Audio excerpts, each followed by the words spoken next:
Bye. So today I want to talk about irrationality. So let us start with standard things, very, very standard, to see how which methods we should know, and then we'll introduce our results. So the first way to prove, probably the oldest, to prove the irrationality of a number is to have an exact computation. So the classical example, going back to antiquity, is the irrationality of square root of 2. You have a formula, and then you perform some basic number theory, and you deduce that the number square root of 2 cannot be rational. Of course, this cannot work very often. You need to be lucky enough to be able to perform such a thing. And but finally, a very modern way. It's so you see, the time has shrunk. It's less than 200 years ago. Liouville philosophy use approximation. So you have a real number. You just assume that you have a sequence of numbers of integers Pn and Qn. Qn will be the denominator, and Pn is the numerator. So we assume that alpha n, alpha, so it should be alpha. Sorry, I have made a misprint there. You assume that alpha is getting closer and closer to the fraction Pn over Qn. And then if you assume that you have such a thing, it goes to 0, but the number is not 0, that's the crucial part, then alpha is irrational. So you have to be able to achieve closeness and non-vanishing.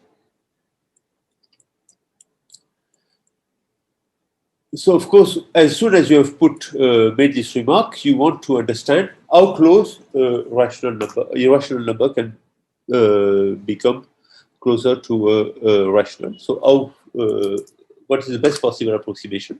And you have an easy definition. So you introduce just the following equation: alpha minus a over b less than 1 over b to some power, whatever the number is, just r. And you want to know whether such an equation has infinitely many solutions or not. And the measure is the largest value for which you still have infinitely many solutions. This is a measure of irrationality.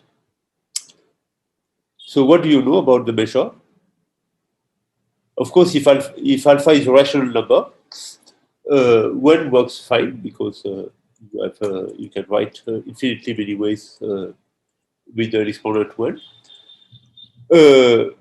If alpha is irrational but algebraic, then the measure is bigger than 2. So you can use continuous fractions to prove that. And the golden ratio is, of course, the worst possible approximation.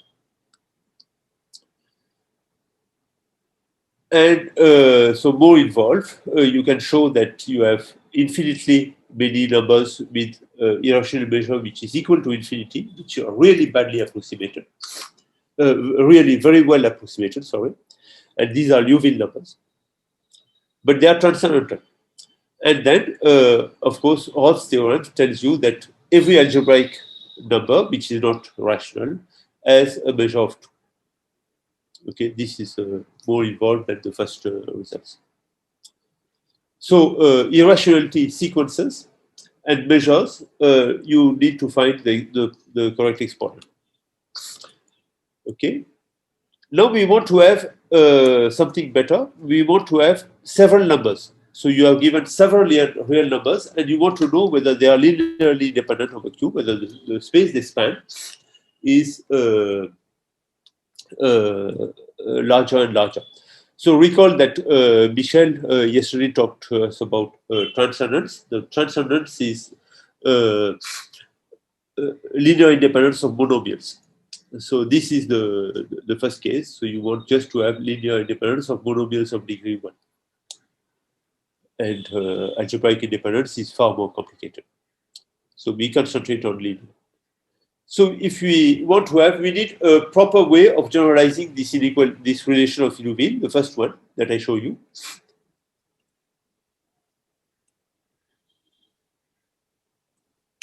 Just can we formulate an easy way, workable way of saying that this is true. Okay. So you take Michel Laurent has a nice result. Maybe it was known before, I don't know, but it's a nice way of saying things. So you just take a bunch of real numbers, R1, Rm, and you assume that you have, so you want to say that the numbers are 1 and these real numbers are linear independent of a Q, and this is equivalent to the fact that you have a sequence of linearly independent integers for which all the numbers are well approximated, better than the denominator of the fraction. So you see, you have a fraction numerator divided by Qi, and you want the approximation to be better than Qi. Okay, and as soon as you have that, you can ensure linear independence. So this is a fairly easy way of saying that. And of course, the non-vanishing hypothesis that you had in Liouville translate into the fact that these need to be linearly independent. Okay, now, so the thing that you want to do is to have special numbers which are given by arithmetic functions, and you want to try to show that they are irrational. You expect, of course, most of them to be irrational, but it's very difficult to prove in most cases. So we are going to introduce what is our choice of theta that is going to be of interest to our study today. So we are going to work with polylogarithm function and Lodge functions, which are slight deformations of this. So I look at the polylogarithm function. This is the following Taylor series expansion. So zk over k to the s, essentially. And now you want to have, you just fix a number field, you take some algebraic numbers, and you say, okay, can you expect all these polylogs of alpha i's to be linearly independent over Q? Okay. So very natural question, because these functions are so transcendental that you don't expect them to have to take rational values. But still, of course, it can be wrong. And you have an obvious relation. So you just take log 4, because if s is equal to 1, you have just the standard log function. Log 4 is equal to 2 times log 2. So obviously, you can have two numbers. 4 and 2 are algebraic numbers, rational numbers, and you can have a relation. So you need to kill these relations. And so what we are going to do, this is very classical also, is to take a metric condition. We are going to ask that all the numbers we are taking are close to 1. And then essentially this will not allow algebraic relations of this kind. So this has a long history. In the 70s, the Russian school, Nikisin, for example, proved the linear that if you take just one rational number, then this LE is irrational. So each taken individually are irrational numbers. So this is for rational numbers. The field is Q. Okay. Atta is proven also for the D log, very sharp. As soon as 1 over Q, so you see close to 0.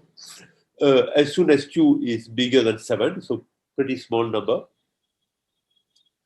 And Rhin Viola, and I've improved that.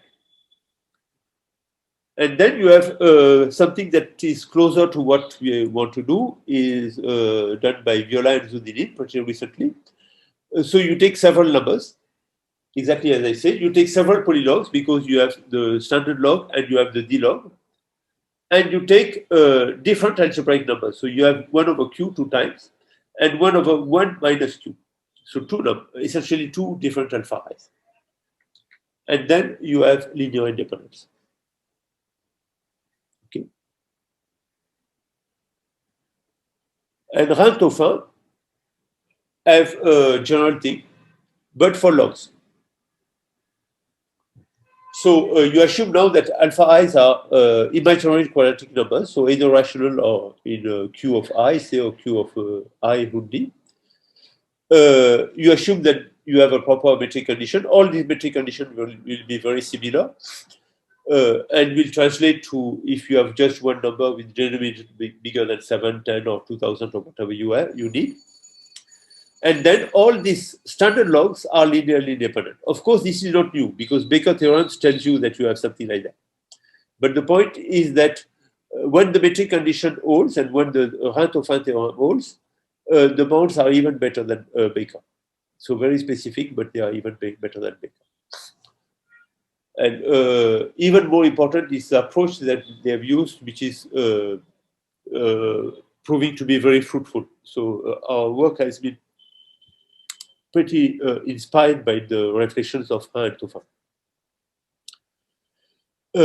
And then I can cite some other more global results. So you go to the G functions. So you take a bunch of G functions. You assume that they are independent as functions, so over the field of fractions of C. And then you assume further that this is satisfy a system of linear differential equation. So this is important. Then the numbers, the special values are linearly independent, subject to a metric condition, and still subject to the fact that your algebraic number field is contained is an imaginary quadratic. So there is a strong restriction on the field. All these approaches worked for the fields to be equal to Q or imaginary quadratic numbers. So this is a restriction that we want to address. Okay. So now what is Lodge function? You just take a real number and you shift the denominators of the exponential series. So that amounts to taking a shift in the differential linear differential equation satisfied by the d-log or the polylog. So you had for the polylog you had just x is equal to 0, so the denominator is k plus 1 to the s. Here you have some, small x, which is line k. And these functions satisfy the same properties, and you can ask whether these numbers are linearly independent, letting x vary, alpha vary, and s vary. Okay. So for the time being, for this lecture, we shall assume that x is rational number, firstly, so not an irrational, and secondly, that x is fixed. So you can think if its notations become too complicated, you can think of x is equal to 0 and you just have polylogs. But for the time being, we assume that x is fixed.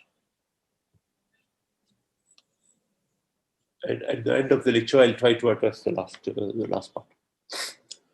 Okay, so now what is our result? So you take some x, as I said, rational number. You take some number field, and you fix a place. It can be either a p-adic place or an Archimedean place. You don't mind. You take numbers. You assume that these numbers are pairwise distinct, and you consider the bunch of special values of the polylogs of the Lodge functions that are associated to that. So you think that beta is a large integer. So you are going close to 0 because you divide by beta. Okay. So it's written like that because of this philosophy, because we want to have beta different. So you have the metric condition. I have written it here. So you need the absolute value of beta to be much larger than the height of the point alpha beta. Okay. So typically 1 over q works because alpha is equal to 1 and beta is equal to q. So the height, the absolute value is much bigger here than at the other places. Sinu, may I ask you? You fix a place of k, but the numbers that you consider, they are complex numbers or they are in the completion with respect to V0? They are in k, and each of these series converge for this place. Okay. So these numbers are in the completion of k. In the completion. So this equation is written for the usual complex numbers, but you can write the same thing for p-adic completions. Okay, thank you. So the same series actually converges at any place. Okay.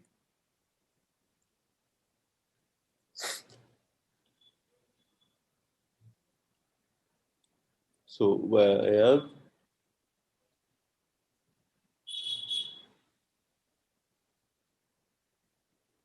misprint here. So the metric condition tells us that the denominator needs to be large enough compared to the numerator.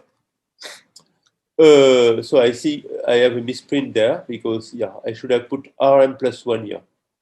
Excuse me, because otherwise this would be always negative because you have the height of beta against absolute value of beta. So I forgotten a Rm plus 1 at this place. It has been corrected here. So for this to be true, the height should be really concentrated at the place B0 that you are considering, right? And otherwise it cannot work. Okay. So typically the case 1 over Q, like considered by Han, Tophin, and others. And once alpha I is possible, you fix the alpha i's, and you can, provided that you take beta to be a large enough integer, at some point of time this will become true. Okay, because as soon as you increase this, again, think that I forgot this Rm plus 1, this number, if you take just a rational integer, and this is the standard Archimedean absolute value, this will become larger because you have a plus 1 here. At some point of time, it will beat the other. Okay.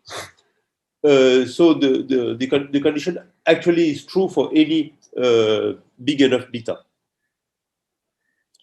Okay, and there is something that I would like to mention is that we have this time we have no restriction on the number field. So this is the main difference with the previous results, where the field was restricted to be a quadratic imaginary number field. And there is maybe one naive question that you might ask is that these things looks very absolute, and you say, okay, what happens if I perform a base change extension? Maybe I prove transcendence with the same price. And this is not true.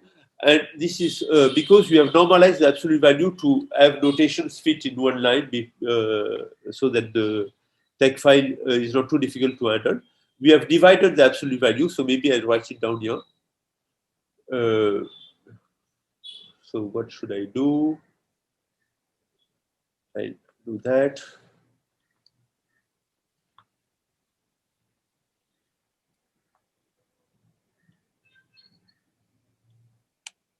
So I should share the thing. So what should I do for sharing?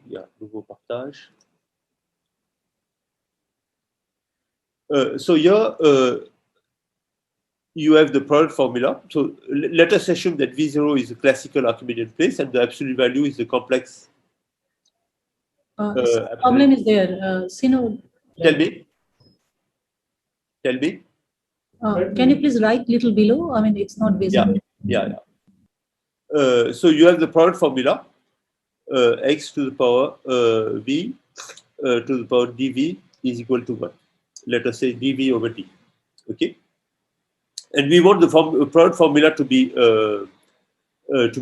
neat. So what we do is that you define the absolute value at v to be, in fact, to be the usual periodic or complex absolute value to the power dv divided by d. So we normalize the absolute value to take into account the local degree. So in fact, if you perform base change and you increase the field, what happens is that the absolute value goes to 0 because it's divided by d.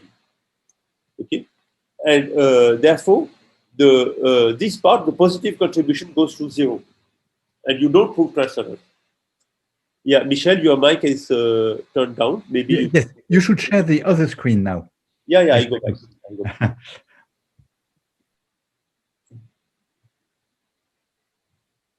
Okay, is that come back? Yeah, I just use the tablet to make a small computation when it's needed, and otherwise I use the slides. So now we go to how to prove these kind of things. So this is very classical. It goes back to 19th century with Hermite and Padé. Padé was the one who worked out, and Padé approximation is basically continuous fraction for analytic functions. So this is how because you need to generate a lot of good approximations for these numbers. So basically you need good continuous fractions, and you are going to use Padé approximation. And this is precisely what we do. So we take some entire function, In our case, they will be just the large function or the polylog.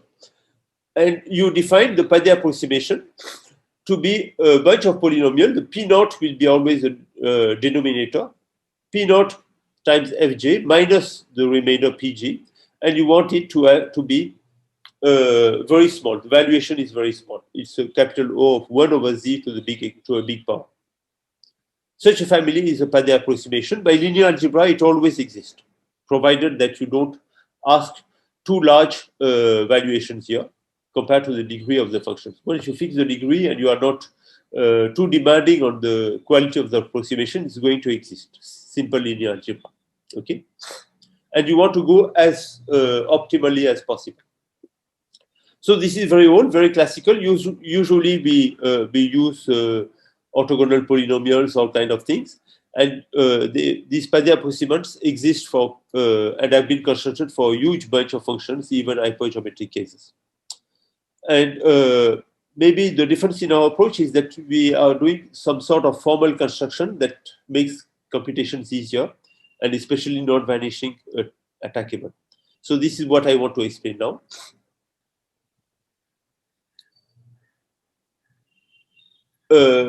Because we don't want to use ad hoc methods that then we cannot do anything out of that. So the standard kernel functions for this is you want to approximate a polylog, so you need to interpolate something like a power of log.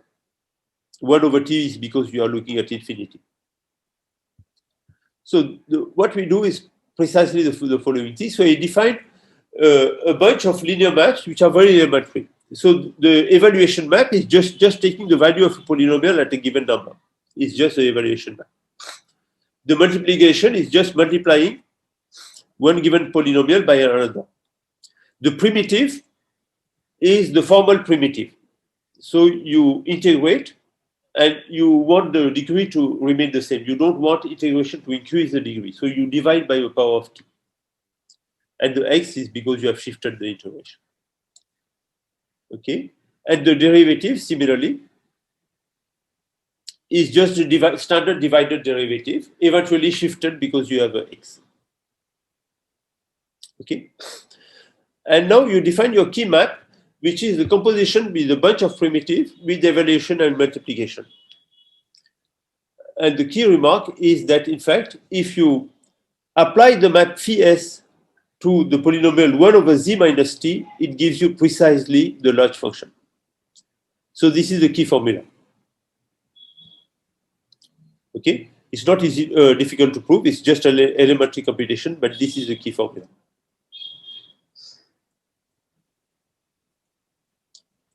Okay, so now you introduce your kernel. So this is very classical. All the authors have used similar kernels. So you take all the values alpha i's that you want to look at. You take a huge power. R is the number, the largest polylog that you are using, and n goes to infinity. And you apply your derivatives and your evaluation map. And the remainders will be just what do you say that in English? Taux de variation in French. Michel, maybe you can help me. No, I don't know. Bounded variation? No. Huh? You see this difference when you go to if z goes to t is the derivative. The derivative, yeah. So it's basically the derivative. Yes. The discrete derivative. Finite derivative. Yeah. Okay. Discrete, yes. Discrete. Yeah, discrete derivative. And this simply gives you excellent Padé approximation. So this yes, divided difference. Divided difference. Yeah, maybe I have there is something in the chat. Yeah, divided. Thanks, Philippe.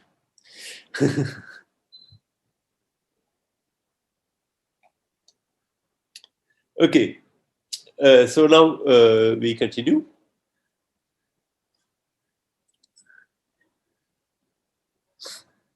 So this, in fact, if you want to go as the previous authors, you can make this completely concrete. And you have closed formulas. I wrote you for x is equal to 0. I wrote you the formula. This is the polynomial P and N. And the polynomials P and Li are similar. They are a bit more complicated, but they are similar. They don't even fit in my page. But they are not really difficult. You see, you have got a bunch of binomials and powers of the values of alpha i's. So you can actually work with them if you really want to. Okay. But the whole point is that we don't want to have these formulas with us. We just want to keep the formal definition. So now we are going to proceed with computing the size of the approximations. And what we don't want to do is to go to these closed formulas and estimate, because it can become nasty, especially that we have in mind maybe generalization to more complicated functions. And so we want to devise a tool where we can actually do it without having to compute. So you go back to your base functions. So remember that you have base tools. These are the evaluation maps, multiplication map, derivative, and primitive.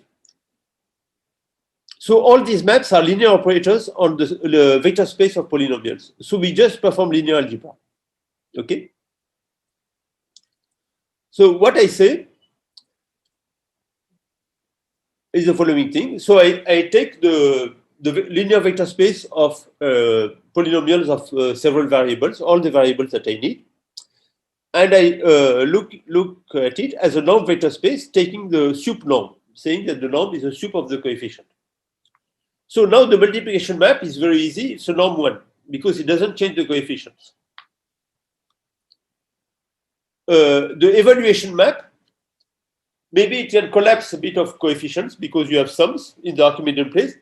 It's not going to increase the norm of the size of the coefficient. So the norm is going to be less than what the triangle inequality gives you. And it will keep the degrees. Okay. So now you have the divided difference. Divided difference is a norm 1 map because you have added a fake variable. So the norm does not change. So this is perfect. And now you have change of variables. Remember that the kernel has t minus alpha. So you want to go for t minus alpha. So here you have just a binomial expansion. So the norm is going to be less than 2 to the power n. And finally, you differentiate. When you differentiate, you have factorials. So the norm is less than the absolute value of the factorials. And when you integrate, you divide by some powers. So you divide by the power of the largest degree. So the norm is going to be less than the largest. So it's going to be a periodic contribution because at the Archimedean place, it's going to be less than 1. And it's going to be, at worst, the LCM of the denominators for the periodic values. Okay, and all these linear maps act diagonally, so you don't have a huge complication, and they conserve homogeneity. So now you remember that this was a definition of P, and this was a definition of P and L, and each of these functions we have computed their norm. So we know the norm of these polynomials. We have no work to do.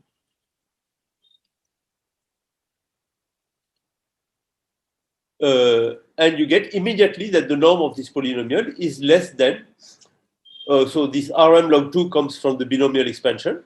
This comes from the divided derivatives. And the periodic contribution comes from the fact that you integrate and you have shifted derivatives. Okay. So you have the norm, it's an elementary computation, 2 lines computation you don't have to worry about. You don't need to perform saddle point and all control integrals, and you have good estimates for your functions. Now the remainder, and similarly the remainder is treated as with linear algebra. The remainder is in fact a sum, a series of these phi's, which are linear operators, shifted by some power. So again, you can compute their norm, and then you just use a geometric series estimate to evaluate the norm. And you have precisely exactly the same constant that coming from the binomial expansion and the denominators for when you integrate. And here you recognize norm of alpha divided by beta to the power n. This comes from the geometric series expansion. And finally, this term, alpha to the power Rmn, comes from the fact that you have a homogeneous polynomial of precisely the same degree. So the constant in front of your geometric series expansion is the norm of alpha to the appropriate power. And so the quality of the approximation is pretty good. You have alpha divided by beta to the power n plus 1. So you see this number is very small if beta is very large compared to alpha. And this is all you need to know.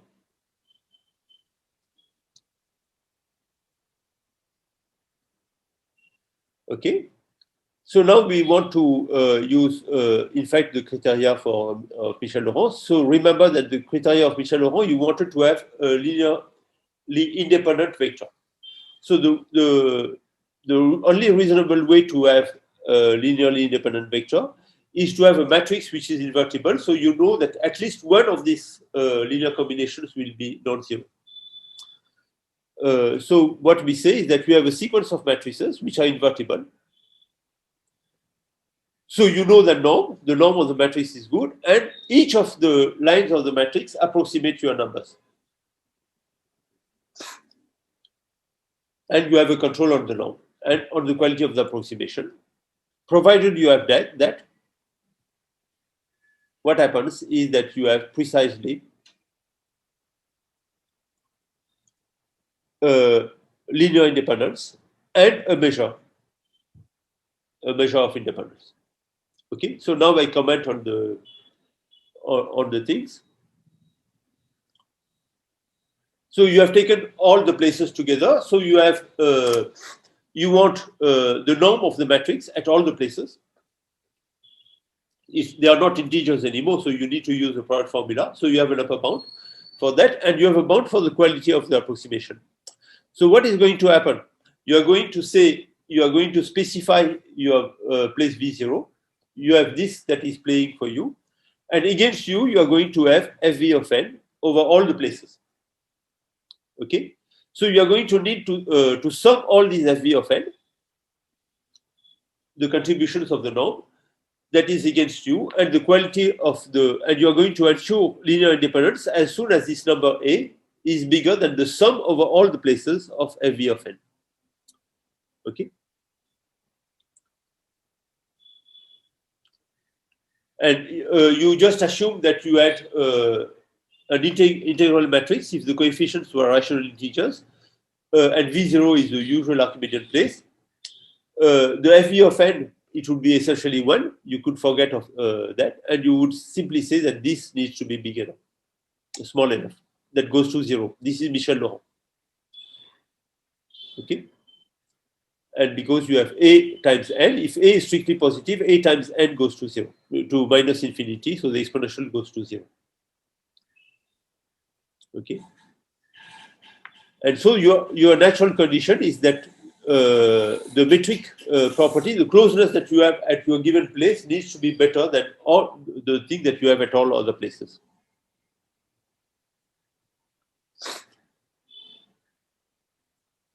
The proof is elementary. It's not difficult. Basically, it's the same proof as Michel-Laurent's lemma, except that you compute. And it gives you for free a measure of irrationality. And once the computation are done, it gives you something like that. So the quality of the approximation plus U, that's the denominator of the approximation, divided by V. V is, if I remember properly, is the difference, is the number that needs to be positive.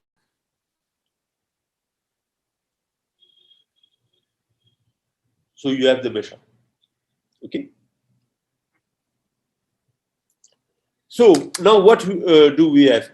We have approximation. So we have proven with linear algebra, we have proven that we have a very good approximation. That is our Ris. So inequality 5 comes from this lemma. Yeah, this lemma. This is inequality 5. if beta is very large compared to beta, you have a very good approximation, right? Then inequality 6 or 4 for that matter, because 4 is a special case of 5. So let us concentrate on 5. What is 5? It's the norm of these polynomials, P and L. Okay. And so you know that you have denominators, LCM of the integers that you are going to look, and the log of the, because of the shift, the rational shift that you have taken. So you have a small deformation like that. So you have this number and the Archimedean contribution, which is simply this coming from binomial terms, right? Recall that the binomial comes only from the kernel because you have t minus alpha in the definition of B, where is the polynomial B. B and L is here.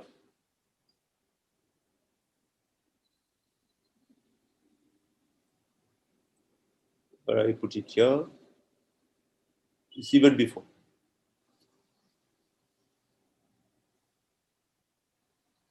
This is your kernel function.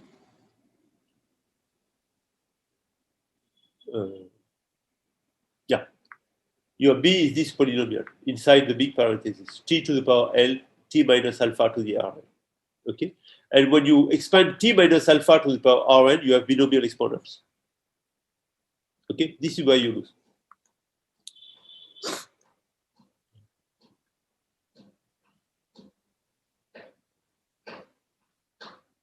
Okay, so we have a good estimate. So we know everything. We know how to sum. We know that we are going to have linear independence. So our big trouble will be, in fact, this condition. The matrix needs to be in GLM. Okay, so the matrix needs to be invertible.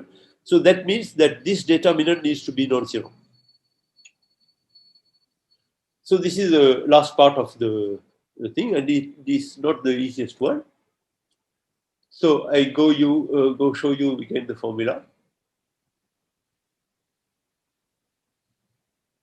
Yeah, here it is.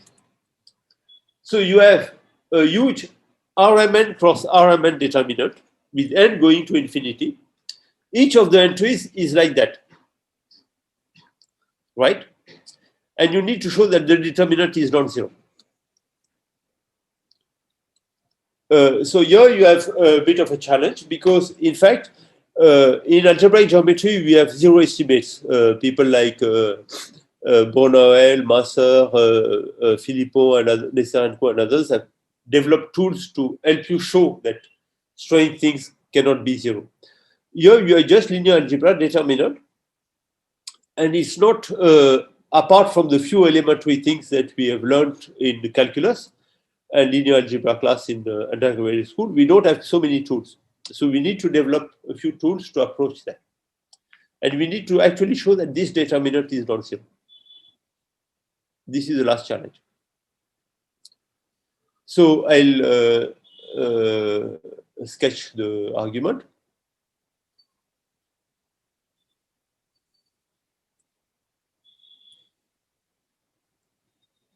We still have a couple of minutes. Yes, you have 10 minutes. 10 minutes. Okay, so I need to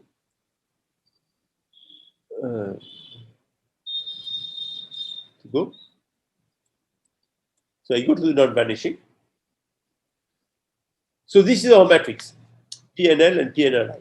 Okay, huge matrix. So the first thing to do is, the first thing that I claim is that in fact this is a constant number. It does not depend on Z. So how do you perform that? You see, remember that PNL, PNLI approximate your thing. So if you perform line and column shift, you are going to have the remainders in all the other lines and just one line with big polynomials. And the remainders are in 1 over Z to big power.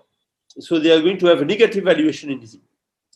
So if you make a valuation computation of that, you see that the valuation of this is in fact this big polynomial. You just shift, you put the remainders all over here.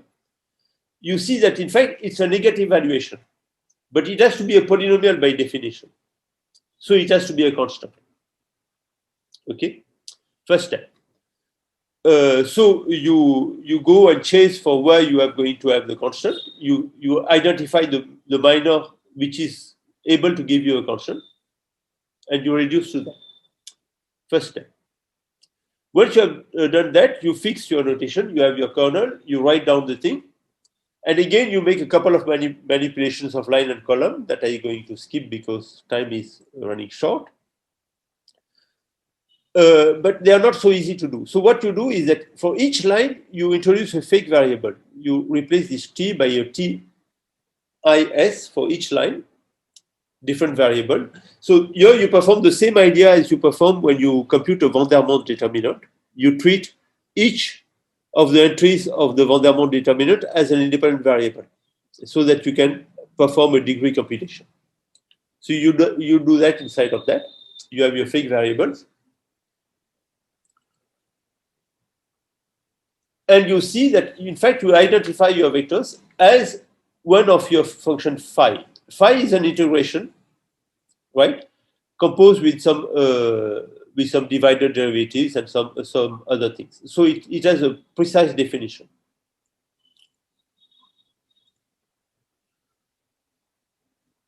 So it is actually a linear operator applied to one fixed polynomial, which is a kernel function. So once you have that, you can do some algebra. So you compute the polynomial. It comes from the kernel. So it's just the same kernel that you have split in false variables. It becomes a polynomial of several variables. And you have your linear operator psi. So you study that. And you see that, in fact, 0 is going to be a factor at a huge power. So you just chase the zeros, and you show that this, in fact, so the next step is going to prove this one. In fact, the strange thing is that this huge polynomial factorizes basically as an Hermite, as a Vandermonde, Hermite determinant, a Vandermonde with some multiplicities. So what you do is you identify the first factors. This is done by elementary approach. And then your challenge is to prove that the polynomial is divisible by the difference alpha I, like in the Vandermonde, with the right exponent. So what you do is you show that it's a homogeneous polynomial, and these factors are trivial roots. Once you prove that these factors are trivial roots, you just need to find these roots. So if you just specify two lines, alpha 1, say alpha 1 and alpha 2, you need to say that if alpha 2 specializes to alpha 1, the determinant vanishes with this multiplicity. So you need to differentiate this determinant to this power and show that it's actually equal to 0. Okay? So this is the last step.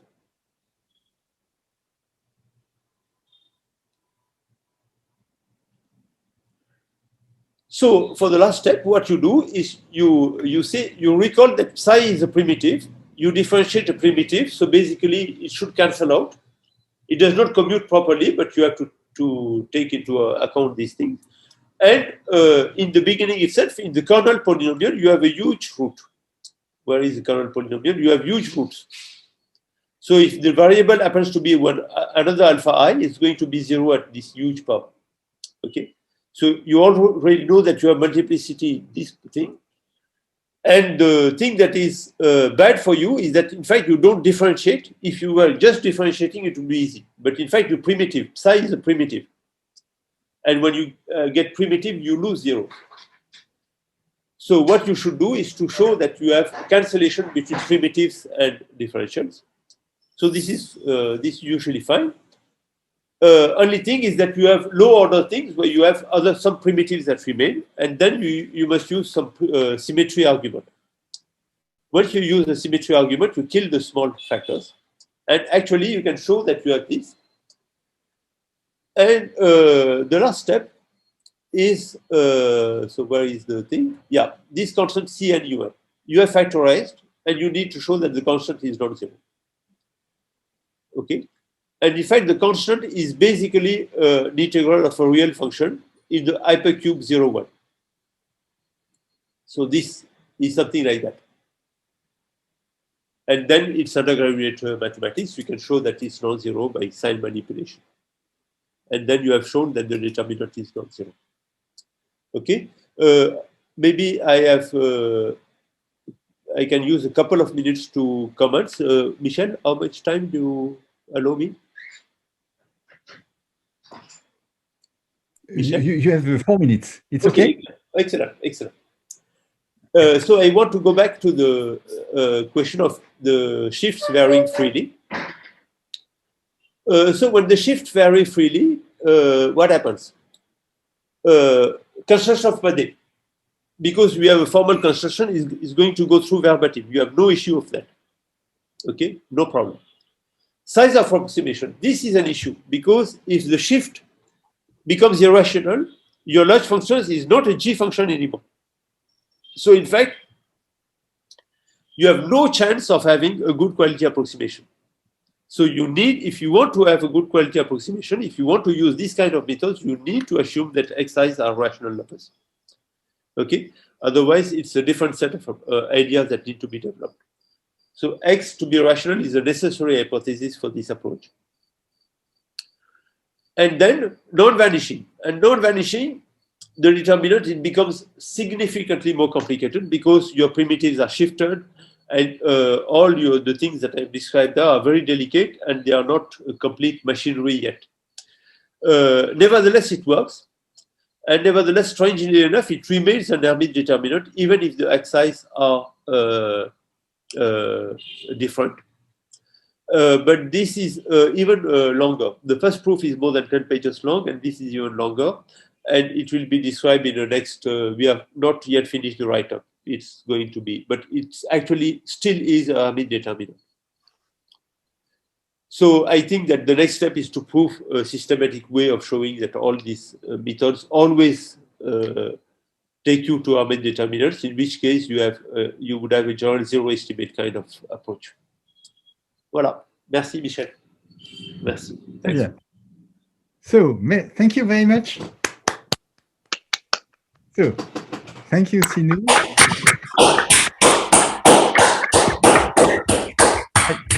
I think the non-vanishing of the determinant is a very impressive step, and even you say that you can expand it. I wonder whether it's possible to state some general result which could be used in similar circumstances, because it looks like a very deep. I think so. But for the time being, the first proof was very ad hoc, and in fact, we first looked at the formulas. We tried to do it, and of course, we could do nothing. And that's how. That's when Makoto came up with a more formal approach that we could make. We could make a breakthrough and show that it's actually not vanishing. Now we have modified the proof. It's still a bit ad hoc, but I think that we are not very far from trying to have something that tells you that in some sets of situations you are going to have an Hermite determinant. Because the fact that the determinant is not zero, it's not easy to prove, but the fact that it's actually an Hermite determinant is very surprising. Yes. That so it's a very standard thing, and the fact that it comes out, it doesn't move when X varies, is as you say, it shows that there is something behind. Yeah. So the formal approach shows that it is very powerful. Yeah. And you see, even the analytic computations become easy. Ah, yes. Yeah. Okay. Thank you very much. Are there some questions? Yeah. Yes, please. There is some question? Yeah, and I would thank Philippe for translation. Yes, divided difference. Yeah, thank you. Okay, so let me thank the three speakers of this morning. We had a very interesting set of three talks, one after the other. So thanks to all of you, and you can relax now for some time. I don't know when is the next session, but so have a nice day, and thanks again. Bye-bye.